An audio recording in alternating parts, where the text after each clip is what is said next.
Wherever you go, whatever you do, throw a little at it. Omax, Vest and Briefs. DMK AIADMK இடையேதான் குதிரை பேரம் நடப்பதாக அமைச்சர் நிர்மல்குமார் தெரிவித்துள்ளார். இதுகுறித்து மதுரையில் அவர் அளித்த பேட்டியை தற்போது பார்க்கலாம். குதிரை பேரம், ஒட்டகை பேரம்லாம் வந்து திமுகவும் அதிமுகவும் சேர்ந்து அவங்களுக்குள்ள பண்ணிட்டு இருக்காங்க.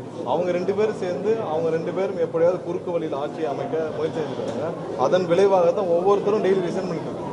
இன்னும் திமுகவில் பல பேர் வந்து எங்களுக்கு தெரிஞ்சவரை திமுகவிலே வந்து இதற்கு மேலே அவங்களுக்கு அரசியல் எதிர்காலம் இருக்குமான்னு தெரியல. ஏன்னா இவங்க ரெண்டு பேரும் சேர்ந்து தினமும் ஒன்றாக சுற்றி இருக்கிற கூட்டணி கட்சியெல்லாம் கன்வின்ஸ் பண்ணிட்டு ரெண்டு பேரும் சேர்ந்து ஆட்சி அமைக்கிற முயற்சி செஞ்சுட்டு இருக்கப்ப திமுக இருக்கிற பலரை அரசியல் எதிர்காலமே இருக்காது, பேசாமல் அரசியல் விட்டு ஒதுங்கிடலாமான்னு சொல்லி அங்கேயும் ராஜினாமா செய்ய தயாராக இருப்பதாக எங்களுக்கு தகவல் வந்து